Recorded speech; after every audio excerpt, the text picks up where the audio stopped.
Cell phones and laptops, please take care of them. Okay, all right, so we talked about these topics, right? And there is some more to be done.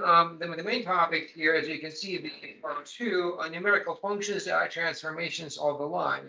The point of view that we take on functions that is quite a bit different that you must have seen elsewhere, and that's very important when we have once we go to high dimensions. It also provides us with a language that is very, very convenient when we start thinking about things that are we have to now review very quickly. That will come into that. The language of things, of functions, once again, as you can see, one-to-one onto, compositions, inverses. Okay, inverses and similar things. Okay, so all right, so so we're moving on to let's speak of one-to-one and onto functions. Okay, everybody remembers what those are? One-to-one onto.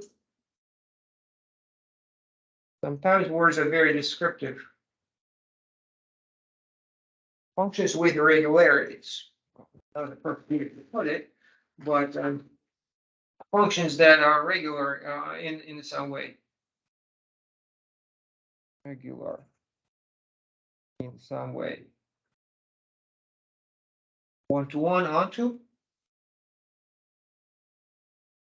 One-to-one or onto. I guess one-to-one is for each input, you get one output. Almost. That's every function has that. Right, backwards. Backwards. For every output, there is only one input. Okay, and onto means that we covering the whole space of possible outputs. So okay, so that's you can see it in our function, and the arrows are when they meet together. That means that for the output of the basketball, there are more than two inputs that arrive there. So that it makes it not one-to-one, and then secondly, it's not onto because the baseball is not covered. So there is no input for this output. So in both questions are answered. The question itself is about is about output, and then you find you're supposed to find the appropriate inputs. Okay, backwards. So the function itself goes naturally from input to the output. And if there's a misunderstanding about misnumbering of the number of outputs, then too few or too many, right? So I have this picture right here to remind you, well, not here, quite a bit before, when we define the function and we are looking at what is or is not a function is, you have to look at the, okay, so I guess it's maybe it was here. You have to look at the number of inputs and outputs. Where is that picture? The number of inputs and outputs. The number of outputs for each input. That's when we speak of functions and determine whether or not what we have is or is not a function. So I don't think I can find it anymore. It's here somewhere. Anyway, let's go back. So and now we're going backwards. We're looking at the number of inputs for a given output. Okay, so it means that we assume that this function, so the number of in output is for one input is always one, exactly one. So is it backwards the same? And once again, just as before with the function, there are two issues to address: too few or too many. Same stories here: too few or too many. In this case, we both have too few. Baseball and basketball has too many. Okay, you can see them in the table. In the table. Okay, I think I got kicked out. Okay, so now this one is probably broken down too. There, Windows, OneNote. Okay, where am I? Okay, so that's still about functions. Okay, so yeah, so you can see it in the table. Remember, we have produced tables for functions, and that is, and they have one cross per row or one cross per column. So inputs are the boys, so we have one cross in each row. That makes it a function, exactly one. But then now we're looking at the columns. So once again, this is one, one. So one, if you count this way. So if I start counting that way, Okay, so that would be what we care about right now is then will be 2, 1, 0, 2. Okay, so that's why it's a different situation. So if you want to like data, then the table, then you put crosses it, or you prefer graph, that's the same thing on the right. Then we're looking at vertical horizontal in the opposite way. So this is if we modify the problem. I change it slightly. I move the arrow over there from. So this is problematic because both of the requirements are violated. Requirements for one-to-one and onto. And so if we do it one at a time, I move the whatever the Ned had that I think it is Ned who was playing baseball, football now plays baseball. Okay, so as you can see, then there are no missing outputs anymore. Look at it. Every ball has an arrow running to it. There are no missing entries in the columns. Okay, so there's no zero, and that make a function that we call onto. Okay, so there are no output wasted, and you can imagine that the whole you can if once again you want to think about transformation. Transformation is if you were to speak of numerical functions, you take the x-axis, transform it, and then place it on the y-axis. So is the y-axis fully covered? That's the explanation of the terminology. Okay, so once again, the x-axis transformed, okay, and then it's placed on the y-axis. Okay, so that's transformed x lies on top of the y-axis, and then we do have a missing part of y under this transformation, and we examples that we saw where they did not, with the exception of the following. So the basic functions that we saw were the ones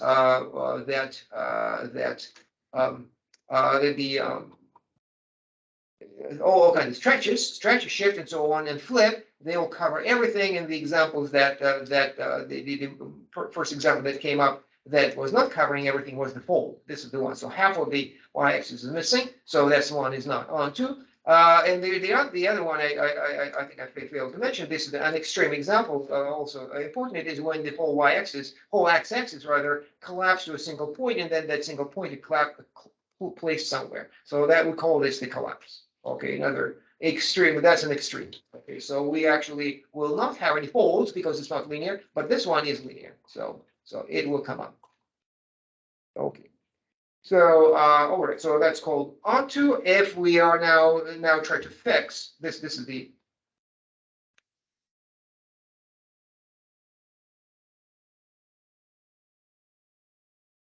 okay. All right. So as I said, not onto. What has happened here is, as you can see, I moved the boys along the arrows, and they landed on top of those balls, but one was missing. Okay, so it's not onto. On the right, I modified with that simple modification. Now I'm moving boys along the arrows, and everything is covered. Every ball is covered on the right, and that is why I would call it onto. Okay, onto the axes cover the ones. Okay, so that's onto. Now, if we take the other angle and now we try to fix the problem that there are too many, we take what we already have, this one, and modify it one more time. And modification is in terms of the that entry. What's my entry right here? That are too many. So there's still two players playing basketball. So what do we do with it? One way to make it satisfy that regularity condition is remove altogether Tom from the set of inputs, and then as you can see, the problem has been solved. There are no one entry in the there are no empty columns. Okay, so okay, so that's the graph looks the way it looks on the right. The terminology is one-to-one once again. So for each, not only for each input there is one output, but also for each output there is one input. Okay, so we call it one-to-one. And once again, it is whether or not there are too much coverage for every ball. So originally we had two players for baseball, for basketball and football, and now that's not the case anymore. So we have just one per, and so that's perfect alignment.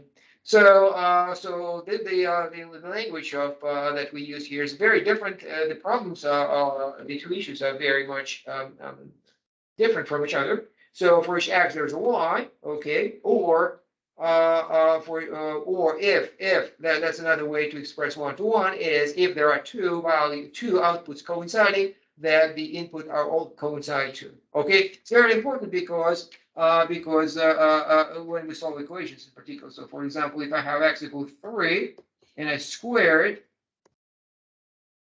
I have x squared is equal to 9. Okay, so that's all fine. So if indeed if x is equal to 3, then x squared is equal to 9, but backwards is wrong. Okay, so this is okay, and this is not okay. Okay, so if x squared is equal to 9, and you're not allowed to move backwards because you lose the possibility that x is equal to -3. Why it is the case? Well, the squaring function is not one-to-one. Okay, so that's the problem. So every time you encounter a function that's not one-to-one in an equation, there's a possibility that there's more than one answer. Okay, so that's what creates the problem, and so that challenges certain solving certain equations. So once again, we'll look at from abstract functions to numerical functions. We'll look at the transformations. Once again, these are three basic transformations that happen to be also linear. Shift, well, not shift, but shift, flip, and stretch, shrink.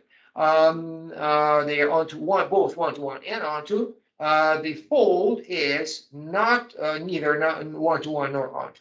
Okay, so because as you can see, they're part of the y-axis that's not covered by the x-axis, the transformed x-axis.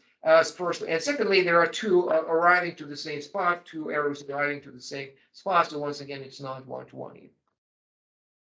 The extreme case of not one-to-one nor onto is the collapse. So everything goes to one single point.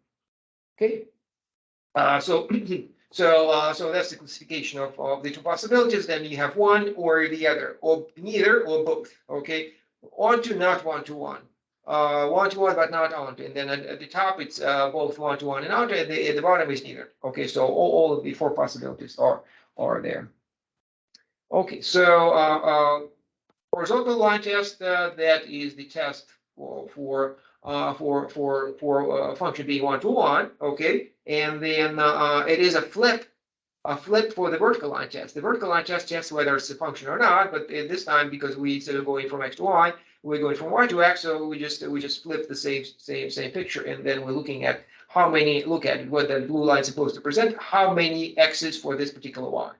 Okay, and so as you can see, there are 3 of them. So it's not one. Okay, so any kind of data, probably not one-to-one. It's more than less likely to happen. Horizontal line test, once again, functions are linear functions. Okay, typically, once again, if you look at the blue straight line, a sloped line, it has both one-to-one not. Okay, so there is for each x there is a single y, and for each y there is a single x. The exceptions are these: the horizontal line. Among all linear functions, there is only one exception, that neither one-to-one nor onto. It's the straight line, which also is the collapse, right? So that straight line over there, the horizontal line, the orange one, is in fact the collapse. So the whole x-axis is collapsed to what?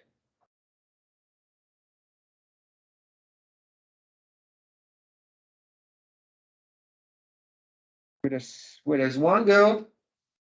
To 3. Where does 2 go? Also to 3. And 3 goes to 3. And 7 goes to 3.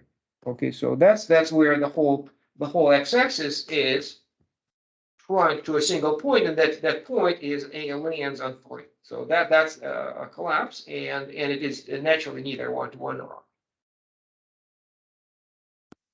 Okay, slopes. Slope will tell you that's an important, an easy way to classify linear function in that manner, and nonlinear too, by the way, is look at the slope. Positive or negative slopes give you one-to-one and on, one-to-one and onto, and the only exception is the slope is equal to 1. So once again, nonlinear functions behave in a weird way, and not one-to-one or not onto. Could be complex. Not so with linear. So linear are easy, and the only, once again, as I keep repeating, the challenge is multidimensionality.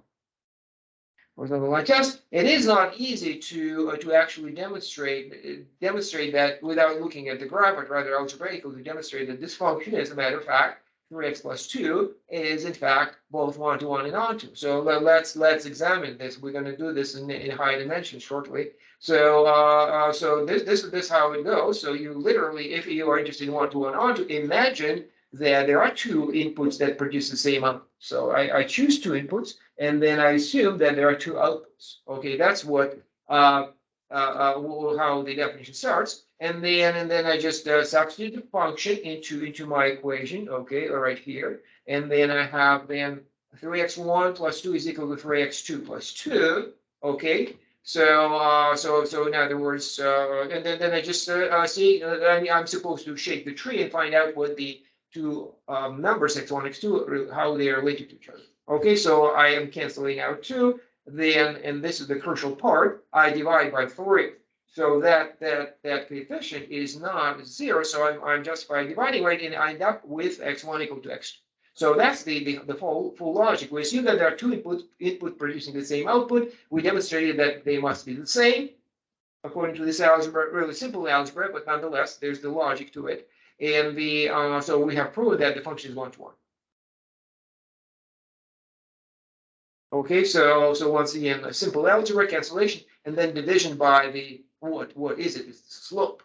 Imagine if it was a different function. If I replace 3 with 5, nothing changes. If I replace 3 with -5, also nothing is changing. I replace 3 with 0. That's a problem because we won't be able to divide by 0. So that's in a more subtle way that problem will reappear. Okay, so in high dimensions, it's not, there will be more than one exception.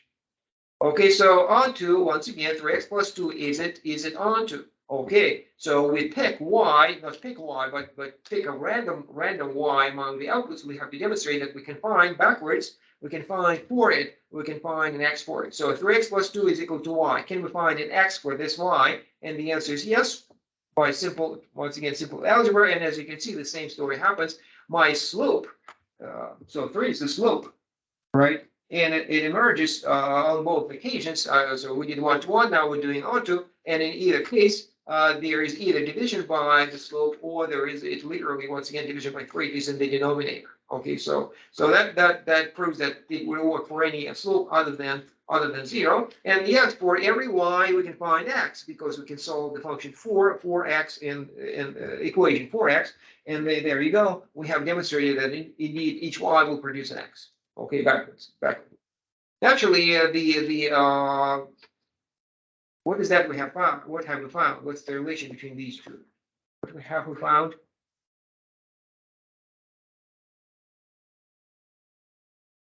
Y is equal to 3x plus 2, x is equal to y minus 2 over 3. What do we call it?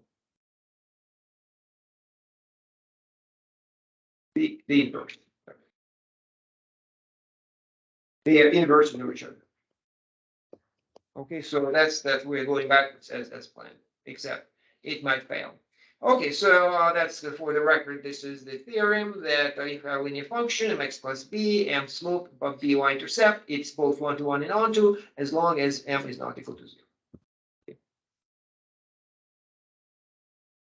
Which incidentally, how the hierarchy emerges, because if m is equal to 0, remember, m is equal to 0, the function is constant. So it is then a lower on the hierarchy. Okay, so constant linear quadratic cubic. Okay, so if m happens to be 0, then the x is absent, and then we are not really among linear functions as much. But as you are in this exceptional situation, we actually give you one step down to functions that are not.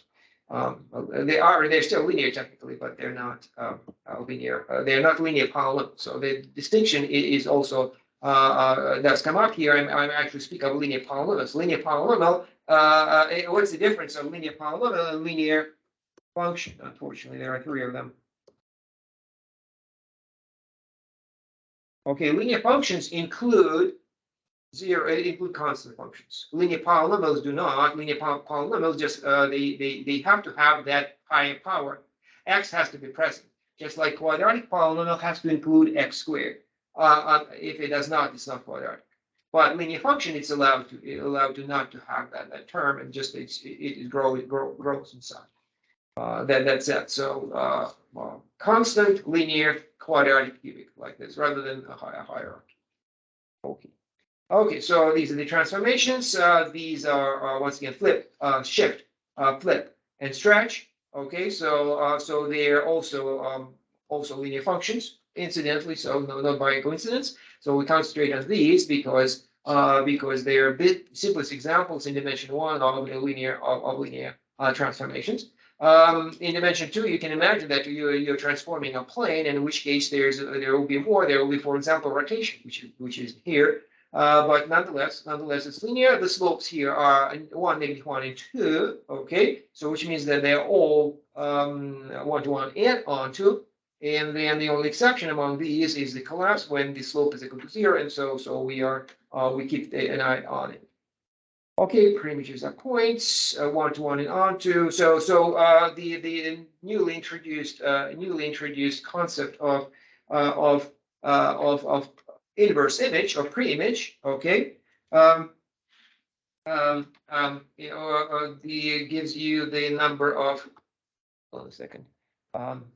No, it's not March image, it's pre-image.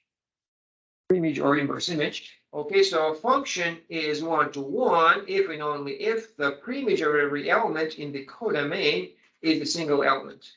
Okay, or it's empty.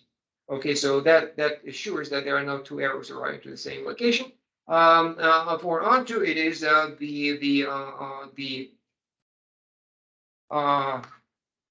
image and pre-image. So the image that the image of the function is the whole codomain, and that's so there's no difference between image and the codomain. Okay, so image or range is the codomain. So literally a very literal thing. So just looking ahead, what's going to happen with the in high dimensions? Once again, these are the transformations of the plane. You can see how some of them are still here naturally. So shifts don't go anywhere. Then you can flip. Okay, so the first row here, the flip about the y-axis. Then you stretch away from the y-axis at the third. And then the same in the second row, you can think of the same with respect to the y-axis. Shift vertical, flip about the x-axis, stretch away from the x-axis. All three are there. We also add the rotation. Okay, and then you see any missing? Anything missing?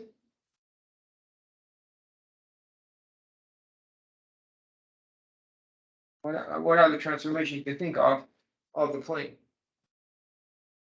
Well, I guess I should have mentioned the collapse, or just for the for completeness. So remember, we have shift, flip, and stretch for the line. We can do the line. We can do these three with the line, and fourth is the collapse. So once again, shift, flip, stretch. Collapse is just a stretch that or shrink that is extreme. So you shrink 2, you shrink 3 times, 5 times.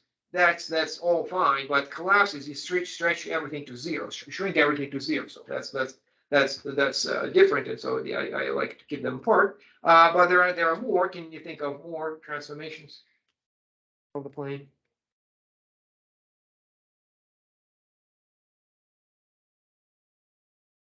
In the same spirit. So I can shift vertically and horizontally. Are there any other shifts?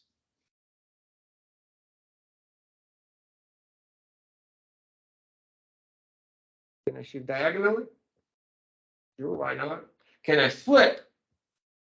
Besides flipping about the x-axis and the y-axis, can I find other flips? Every line can be served as the axis of the flip. Can I stretch in a manner that's not here? I can stretch in from away or towards a diagonal line as well. So all of these possibilities are still there. So the variety of things that can happen to a plane is by far higher than just doubling. So I'm doubling because there is a 1x and have 2. So let's just multiply the number of possibilities by 2. But actually it is infinitely many because every axis is available. Okay, so these are the pictures once again to illustrate, to remind you of 1-to-1 onto the arrows that I was referring in this picture in the very beginning. So two arrows, arrows missing, that's not onto. Okay, look what's happening on the right. We already know everything is fine on the left. Well, actually, it's not.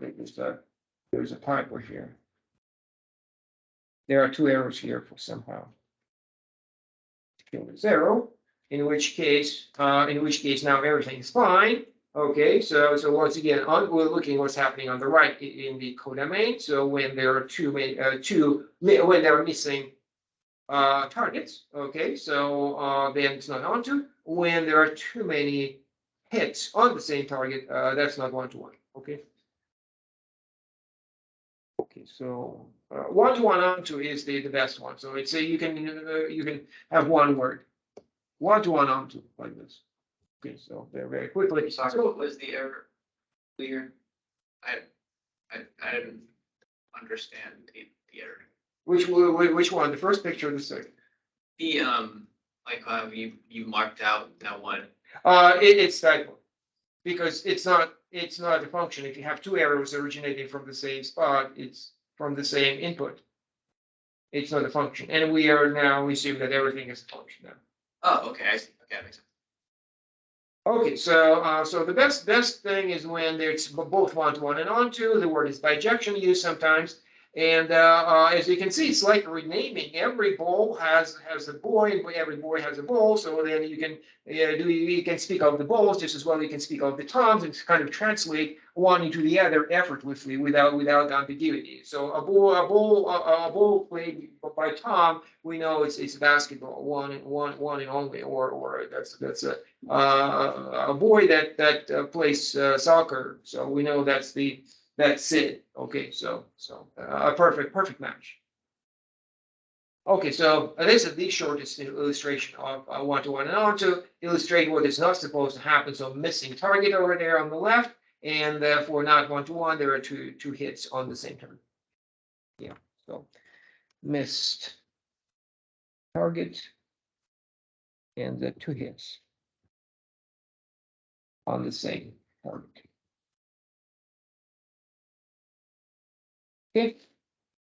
Okay, so once again, the important language that we're going to be using, compositions is really important. Okay, so once again, you don't get a lot of that in calculus or pre-calculus, but in computing especially, it's just a consecutive computations of things. But once again, we're doing mathematics here more than anything else. So let's have an abstract example. So suppose we have once again boys and balls, but let's set aside and produce a new function, which is the colors of the ball. So every ball, it corresponds to one of the colors.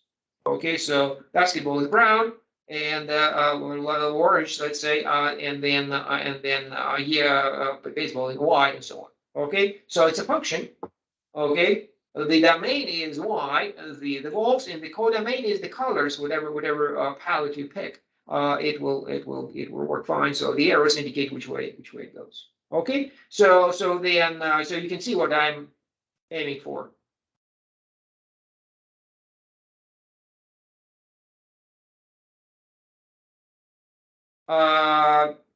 It's not onto. Okay, that's fine, but no.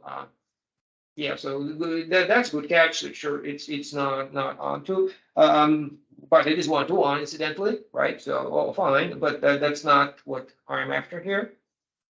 There's outputs with no inputs. Right, so that's right. So that's not onto. That's what not onto means. No, I'm aiming for the. What about the other? There are no balls here. I'm sorry, there are no boys here. So how would boys come into this at all?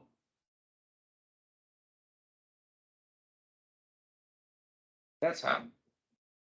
I take the original function, boy likes this ball, and then the second function, this ball has this color. Okay, and now I have a preference in colors. Who knows? Maybe they like playing those games in particular because they like the color of the ball. Okay, so you can see the two step I can get from X to Z in two steps, from X to Y and then from Y to Z. Okay, that's what they're called compositions. Okay, so two functions exist independently of each other. The only thing in common they have is that the codomain of the first is the domain of the second. So that's why they can match. Okay, so that's why you can go all the way through. And so first arrow arrives, it takes you from X to Y, and the second from Y to Z. Okay, so which is just looking at it as is, it does create a function. So for example, Tom likes an orange ball. Okay, so that's what I'm reading right here. And so does Ben, and as you can see, Sid likes a brown ball. Okay, so that's that. There is to compute it, but the point is, let's make it more specific, and let's actually construct the new function explicitly rather than in two steps. Let's make one step. So that's how I do it. Is just to raise y. I raise y and link up the arrows, the second set of arrows with this first set of arrows. Okay, so one of the arrows actually is gone because nobody's playing baseball, so that arrow becomes irrelevant. And so we have five arrows. They go straight from X to Z, and that's the composition. The notation is that little circle. Looks familiar. G circle F. That's the composition. A function made of two in a consecutive manner. In F precedes G. Okay, we are not flipping them. Okay. Looks familiar in any way? Compositions. So there's no computation. So compositions have nothing to do with actual computation necessarily. So you can just process data, and the correspondence for X to Y, and then for Y to Z will produce a function from X to Z. So the end result is on the right, and the Y is gone. Okay. So once again, once you're done, you can literally forget the domain is X, the codomain is Z, the function is there. There is no need to worry about Y. Okay, so very convenient. This notation that I offered for functions, as you can see, is very productive once you start doing composition, because it's literally two arrows in a row from X to Y, then one for to Z, and F is followed by G, and then this is the formal definition of the composition and the producing the function. And once again, we're reading it from right to left. And so that's why F comes first in the arrow in the chronological order, but then we write it on the first, we write it on the right. Okay, so because everything we read from in algebra, when we deal with functions, we read them from right to left. For example, F of X, how do we read it? We actually read X, then F. Okay, over there Y, then G. Okay, so in that order, that logic continues on into composition. Here you can think of more than one way to do it, and this is really the reason why once again this is the substitution. Okay, so numerical or not, you substitute one function into this first function into the second, and that creates a function a new function that may or may not be simplified. And we did see some simplification, right? So one arrow is gone, right? So that's a simplification. In algebra, it's more likely some kind of cancellation may happen when you have compositions, and that's the only reason why we actually carry out that substitution, because maybe there might be simplifications, and we can use them to gain insight in what's going on. If you're just doing computing, you have two steps. Just skip two steps, right? So if you have a computer does something for you, and it does it in two steps. Do you try to merge those two steps into one? Probably not. It's in fact, if anything, it's better to have separate steps in your computation. Easier to detect. So that's once again the notation. This is the flow chart. Once again, very convenient to think about compositions as consecutive computation. So from X to Y through F, then the output Y becomes the input of the second function of G, plugged into G, and output is Z. And so that gives me the end result from X to Z. So this is called the commutative diagram, also a slightly abbreviated idea that you have over there. So what is H? It is the composition of F and G. It is a shortcut. So you go F, then G. That's two-step procedure from X to Z. But if you have composed F and G together, then that's the new function. It's H. So two routes. What those diagrams are about is there are two routes, and what we're saying, but when we put something like that in front of us, they produce the same result.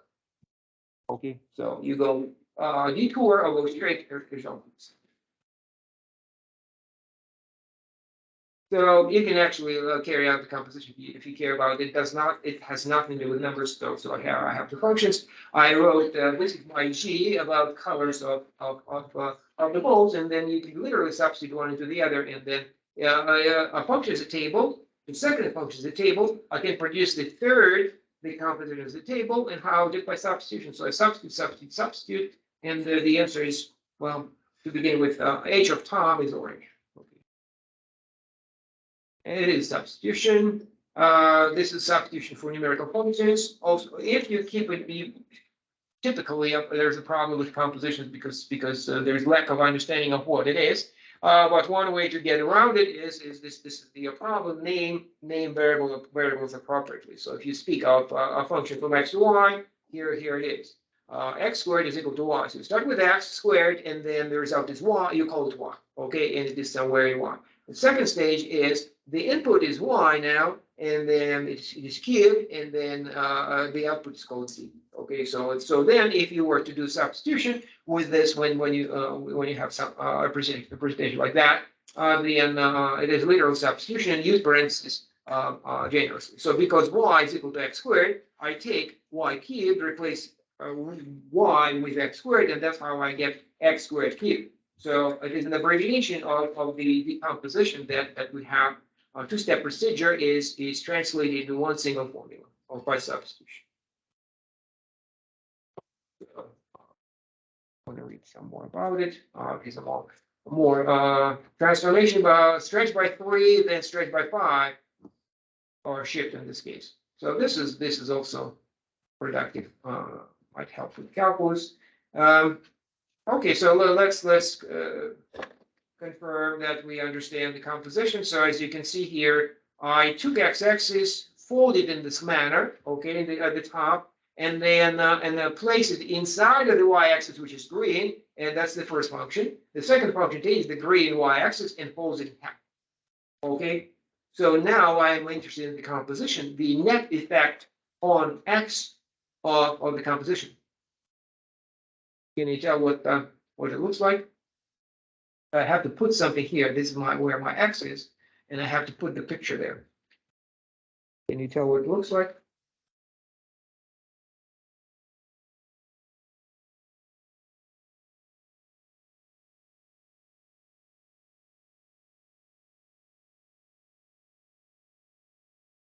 Halfway through it, you already can see it. It looks like that Z shape. Then in the middle, top, middle. Okay, but then imagine that Z lies inside of the y-axis, and that y-axis is folded in half. So I suppose this is, suppose this is where it falls in the middle, in half, like this. Okay. Okay, so can you tell what happens, what Z will look like after the second transformation?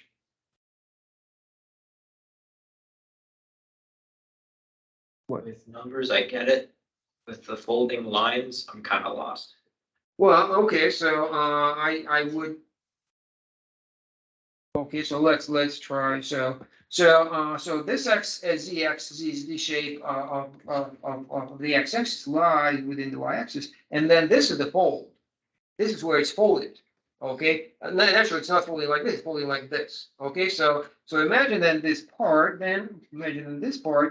goes like that. Okay, so it pivots around that black line and turns and points in the opposite direction. Okay, that's what the fold is. And then so then you know that, and nothing happens to this part. So the part that to the left of the black line, nothing happens to it because it's just like it's a fold. So one half is folded, the other one is intact. Okay, so then let's try to plot it. Okay, so it will look like this. These two parts are intact. Okay.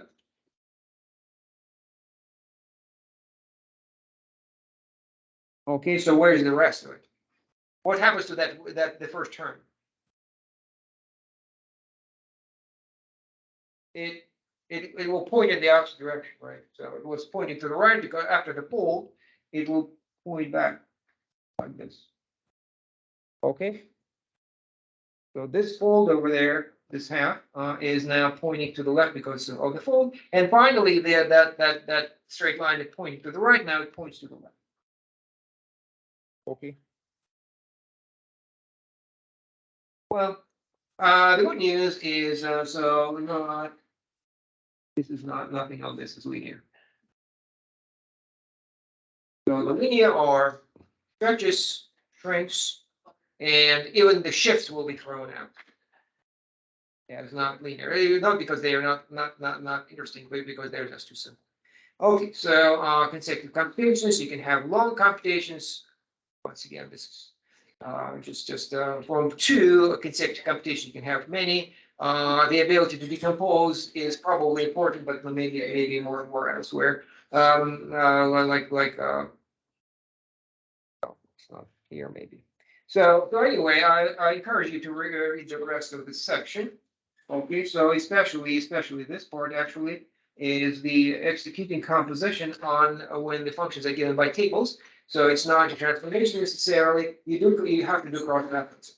Okay, so that's the bit of a challenge. I hope you take a look at it. Okay, so once again, every function is potentially is a straight line computation. If you carefully name the variables, you can translate the flow chart into something more algebraic below it, and then you can make it entirely algebraic. And as you can see, just x plus 3 is y times 2 is c, z squared is u, and so just you can see that they are, because the names are aligned, you can decompose, recompose it back together by either by substitution or just saying that because you compute y in the first step and then y is subject to the second computation produces z is subject to the third computation. That's how you have 3 computations in a row. Okay, so once again, do you want to substitute? It's easy enough if you understand what you're doing. Substitution is not a big part of it. But if it is a computing issue, then would you do anything with it? Add 3 multiplied by 2 squared. So the easiest way to carry out that computation, literally follow these steps rather than doing algebra and trying to simplify things. Okay, so that's the algebra. This the substitution, gluing together. Yeah, producing the function, flow chart. This is why order operations matters, because a polishing or what's the right word? Sanding. How about sanding? More appropriate word here.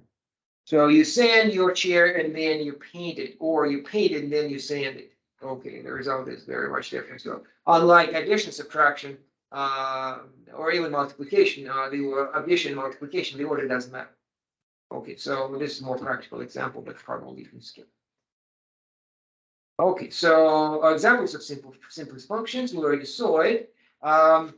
We spoke of collapse, but it is better described as a constant function. So when there is one output, the same output is taken for each input. Okay, so the graphs are simple, and literally that's what we call a constant function. It's very simple diagram. Everything converges on the same value. So there is no. It is really the simplest function, and the good news is it works in any environment. Okay, so dimensions don't matter, nor nor even if the mathematical or just some kind of thing. Okay, so the point is that we can recombine, we take simple functions and combine them into more complex functions. The second simplest function is an identity function. Okay, so this is still the collapse. So as you can see, the x-axis is taken in place of the y-axis totally intact. That's what the next one is. So one extreme is here, everything, the total x disappears and lands on one single point on the right. Okay, but on the other extreme is nothing happens to the x-axis and it's placed on the y-axis totally intact. Yeah. Or in case this comes up later, is the definition of collapse like taking every point and making it one point, or is it taking like a group of points? Like Well, it's not, I wouldn't say gluing. I think collapse is pretty descriptive as an informal way of understanding it. But constant, think about the constant function, right? So constant function that it literally does not vary from x to x. That's what constant is. So, well, there is only one single output for no matter what x you pick. This is called the simplest functions, the simplest functions because they are the simplest. You cannot think of a function simpler than a constant function. Okay, so basically collapsing something is turning it into a constant function. Well, the transformation itself is the constant function. Okay, that makes sense. I see. Yeah, so whatever x is, so this is just easy to illustrate with numerically and to demonstrate that what has happened to the x-axis. But as I said, any set of any nature on x and any nature of y, and you just take all x's here and then put it in one single location. Here we have the second one is different because the input and output must be the same, not the same, or at least copies of each other. So in this case, they are both real. So x is equal to y in one sense or another. So that way that there is a match between x's and y's in a particular way. Okay, so and then naturally, if it is the same thing, then the correspondence is very, very straightforward. If x from x to x, that's the simplest function. You go from Tom to Tom, from Ben to Ben. The graph is, as you can see, once you go to numbers, is a straight line, not only straight line, but it's 45 degrees. That's the constant function. You probably remember this is y equal x. If we were to go back to numerical functions, that's what the graph is. And so any function can, any set can be, it comes equipped with this kind of function. So it's because it's so simple. I of x is equal to x. I stands for identity, and you have seen y is called identity. Anyone? Right? In what context have you seen identities?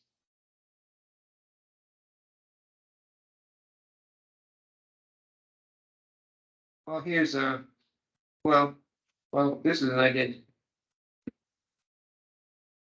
Okay, two things look different, but they're the same. They are more complex. Trig identities, for example. Okay, a bunch of formulas, and depends on the independent of the angle, the function on the left is the same as function on the right, and that's what it explains the terminology. Okay, so we don't do anything with it. On the plane, once again, the identity function is this. Once again, nothing is happening. So as you can see, every point makes a circle, lands on itself. Okay, so that's what the identity function is. Get this. Okay, so the composition of a function with the identity function gives you the same function. Okay, so because identity function does nothing, literally. It's just convenient sometimes, and the why is convenient. We'll see shortly. Once again, the explanation. Equal functions we need to know. Also, we came up recently two functions being equal to each other when they produce the same output for each input. Okay, so that's what it is. Okay, equal functions, formulas, whether you do by algebra, not equal functions, all you have to do is just to demonstrate one value, one input for each, the output is not the same. So here, the definition of two functions equal to each other are for each x, they have to coincide at every single input. For two functions not equal to each other, all you need is you have some x, one single exception, and that's the difference. Two functions with just one value, and they're different. Okay. Okay, so all right, so here's an example of a function when they look the same, x squared over x. It seems to be equal to x, but their functions are not equal to each other because x is 0 is excluded from x's, and so they are not equal to each other. I might have seen this in calculus 1. Okay, so identities once again. So there are also such a thing as a restriction. Okay, so restricting functions. There's already a function. If we go to the subset of the domain, it creates a new function. Okay, so the same arrows, but we remove some of the input element. So I remove these from the from the x, I excluding those two voids, and then end up with a smaller function, but it's the same arrow, so I don't change anything else. So that's called a restriction. Okay, so restriction of function literally, and that's sometimes you see this a vertical line with a subscript, but we might use might skip over that. You can just say what it is. Yeah, so another example. So if you have a function from a plane to a plane, okay, so you might be looking at in higher dimensions. Then, for example, where does the x-axis go? Where does the y-axis go? So in a way, you are by concentrating on the subsets. These are subsets of the plane. In this case, it's x. Okay, so and then you try to decompose, understand when the domain is somewhat complex, such as the plane, to looking at some important subsets would be and see where they go under the transformation will tell you maybe something about the whole thing.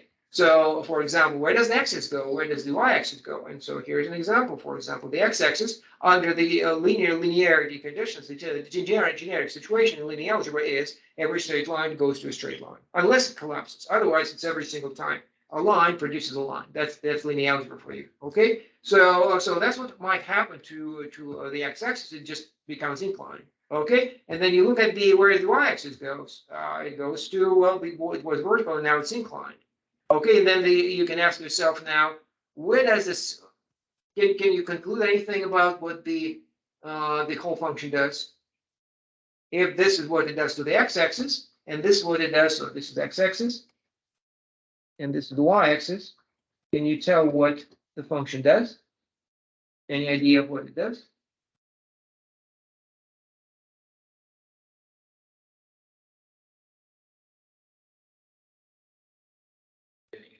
Exactly. Yeah. No, not exactly, but that's the impression that you get is correct. Since there's simply some rotation, but really it's not rotation because it's not rotation if different things rotate differently, right? So it's not real rotation. But you can say that there is some kind of squeezing, wouldn't you say? And you can see it if you try to plot these two together and look at the another subset. Where does the little square at the first quadrant go? Okay, so here where it goes.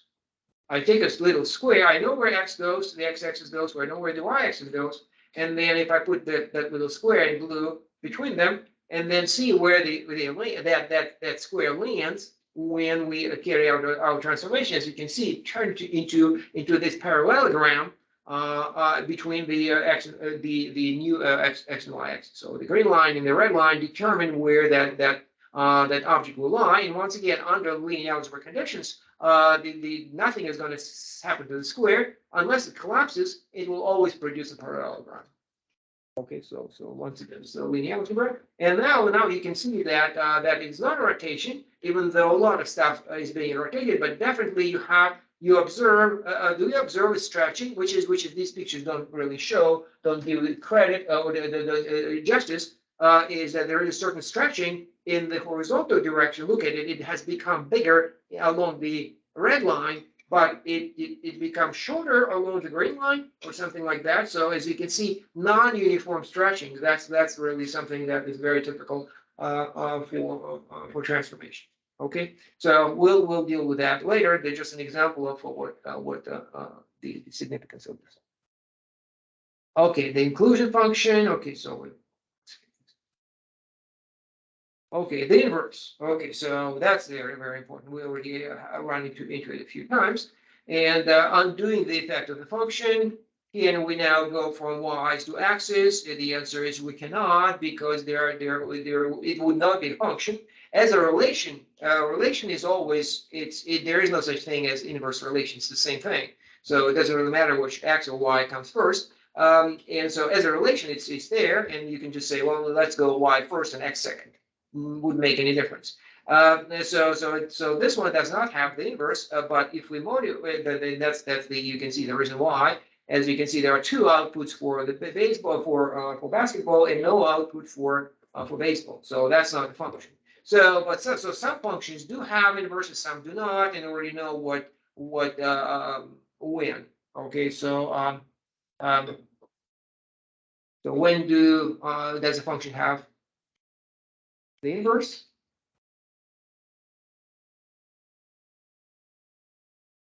In the spirit of what we've been talking about today. 1-to-1. 1-to-1 and onto, ideally also onto. If it's not onto, then we still might miss some of the inputs. So that's the idea. When it is both 1-to-1 and onto, then indeed we can just flip the arrows, and it will be perfectly good. Okay, so well, not you can see the violation. So too many arrows. You see the problem on the left, and you see the solution on the right. So too many arrows on the left. Why so? Because it's not 1-to-1. The original function is not 1-to-1. There are too few arrows for the baseball. Okay, so how so? That's because our original function was not on. So we require both of these things to be the case. So in this case, you have to actually align the number of inputs with the number of outputs. And so I added a soccer ball there, and so then once again we have this perfect match between boys and balls, and then the arrow goes to the left or to the right. You flip it arbitrarily. It's not the same function, to be clear. So you cannot just say, well, it's the same function, it's the same relation, but it's a new function because the inputs and outputs are flipped. What used to be the domain now is the codomain, and vice versa. So it's a new function. Okay, so just like this, you write a table. It's a really very natural and simple concept, really, the inverse. Look at the table. So tables, boys and balls, line together perfectly or in pairs. And then how to produce the inverse? I just flip the first column becomes the second column, and that gives me the inverse. So this original function f and f inverse. That's the notation that you're gonna go with balls here and boys here. Okay, so very easy to produce. So to be clear, so once again, for the record, what we mean by not what we do mean really mean by when we say the inverse, it is the function that goes backwards. So if f takes x to y, any particular x is taken to any particular y by f, then the inverse is supposed to take that y to that x back.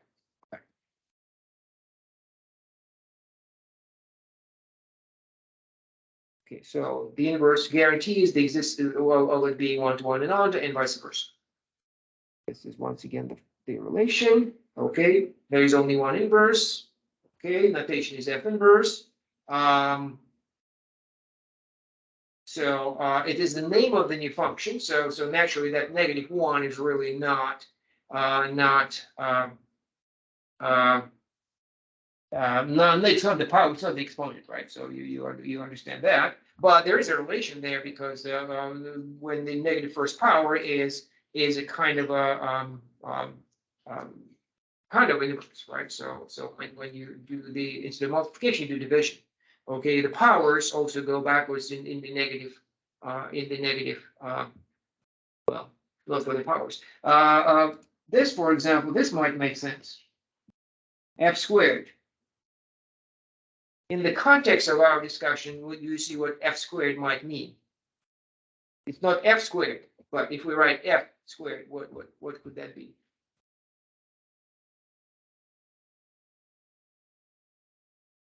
Well, maybe it's a bit hard to guess, but it's a composition vector with itself. So power does make sense in a way. And so -1, so either you to take f twice, that's f squared, or you take f inverse, that's in the opposite direction. So the power then refers to the how many times we have carried out that operation in a consecutive manner. It's just it kind of fits, even though kind of weird in terms of it does not compare with algebra. Okay, so f inverse, we use it, and once it's established the function 1-to-1 onto, the inverse exists, we can use that notation unambiguously f -1 and the subscript, and that's my new function. Okay, so okay, compositions, very nice of these compositions that if you have a function that is invertible, then you can compose them and once can produce convertible functions. So this is the inverse actually can be seen through compositions, and this is the example. Look at it. I have my function here f, okay, between boys and balls, my function, okay, and then I also have the inverse, the blue arrows, Okay, so what if I arrange them? What if I arrange them in a consecutive manner? F, F, and then G. Okay, so you can tell right away what happens. If you apply F, then apply G. What happens? Follow the arrows. F, then G. Yeah, well, you execute you follow the arrow. You follow the black arrow and then the blue arrow, which there is no. You end up with the same as the input. You're right back. For every single input, you're right back. So sometimes it's more convenient to write it out, this consecutive computation, side by side. Okay. So once again, the pairing is still there, so you can actually get from time to time in 2 steps, or from band to band in 2 steps. And so with that the trivial transformation, when x goes to x, every x goes to x. What do we call this function? That's right. So that's everything we introduce comes up at some sooner or later. So it turns out that if we compose a function with itself, with its inverse, it produces the identity function. Okay.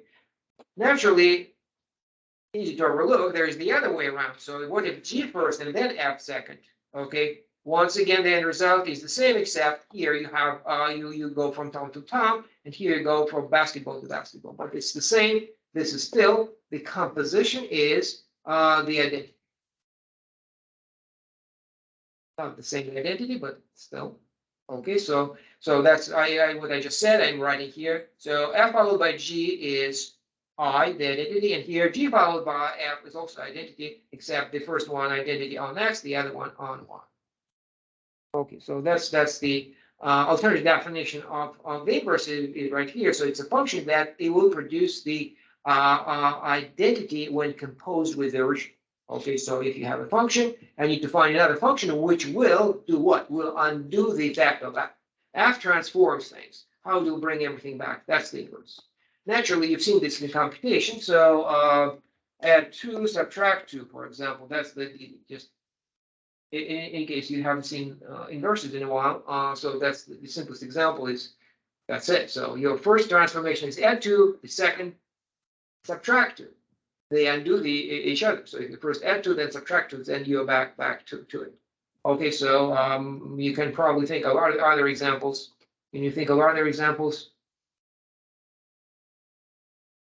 Add 2, subtract 2, any operation you can think of.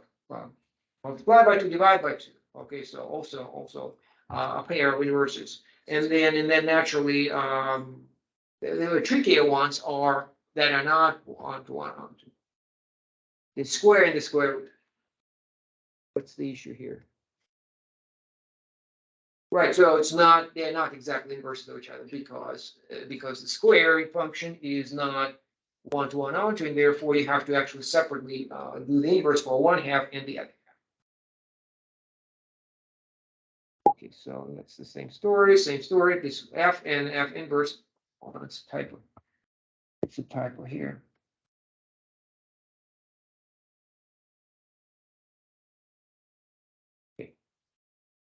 Okay, penciling invertible function is the one with inverse. Okay.